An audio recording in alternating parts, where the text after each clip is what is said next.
അതെ, 8 ഹാബിറ്റ് കേൾക്കുമ്പോൾ ചെറുതെന്ന് തോന്നുമെങ്കിലും ഇത് വരുത്തുന്ന മാറ്റങ്ങൾ അത് വലുത് തന്നെയാണ്.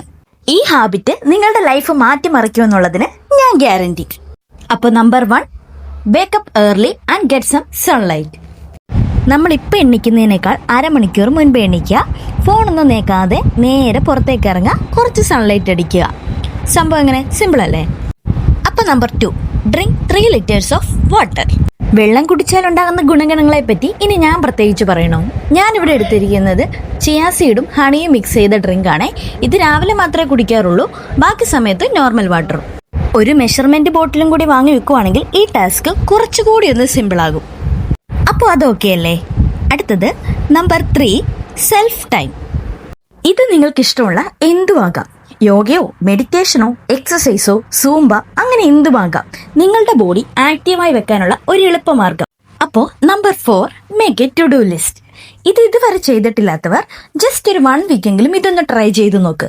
നമുക്ക് കിട്ടാൻ പോകുന്ന സമയം അത് നിങ്ങളെ ശരിക്കും അതിശയിപ്പിക്കും. നല്ലൊരു പ്ലാനർ, നല്ലൊരു ക്രിയേറ്ററും കൂടിയാണ്. Number 5, reduce screen time. ഇത് ഇച്ചിരി പാടാണെന്ന് തോന്നും അല്ലേ? നമുക്ക് ശീലമായി പോയതല്ലേ? ഇത് പതുക്കെ മാറ്റാൻ ഒരു എളുപ്പവഴിയുണ്ട്. നിങ്ങൾക്ക് ഏറ്റവും ഇഷ്ടപ്പെട്ട ഹോബി എന്താണോ അത് ഈ സമയത്ത് ചെയ്യുക.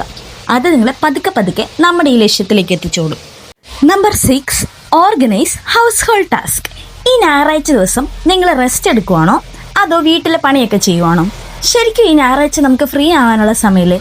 ആ സമയത്താണ് നമ്മൾ വീട്ടിൽ ഫുൾ ജോലി ചെയ്യുന്നത്. ഇത് മാറ്റാനൊരു എളുപ്പവഴിയാണ്. നമ്മൾ ഡെയിലി ഒരു ½ an hour എങ്കിലും നമ്മുടെ വർക്ക് സ്പേസിൽ ഒരു ഭാഗം ക്ലീൻ ആക്കി വെക്കാം.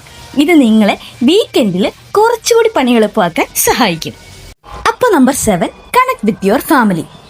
വൈകുന്നേരം എല്ലാ ഫാമിലി മെമ്പേഴ്സും കൂടി ഒരുമിച്ചിരിക്കാറുണ്ടോ? അങ്ങനെ ഒന്ന് ഇരുന്ന് നോക്കിയേ. അതെല്ലാവരെയും കുറച്ചുകൂടി ബോണ്ടിങ് കൂട്ടുകയും ഹാപ്പി ആക്കുകയും അതുവഴി നമ്മുടെ ലൈഫ് കൂടുതൽ ബെസ്റ്റ് ആവുകയും ചെയ്യും. അപ്പം നമ്പർ 8, പ്രാക്ടീസിങ് ഗ്രാറ്റിറ്റ്യൂഡ്.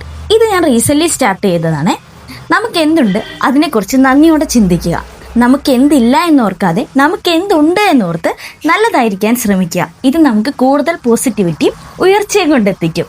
ഇതുവഴി നമ്മൾ എപ്പോഴും ഹാപ്പി ആയിട്ടിരിക്കാനും സാധിക്കും. അപ്പൊ ഇതൊക്കെയാണ് എന്നെ മാറ്റിമറിച്ച ശീലങ്ങൾ. നിങ്ങളുടേതോ? കമന്റ് ചെയ്യേ. വീഡിയോ ഇഷ്ടമായാൽ like, share and subscribe. Stay tune for more videos.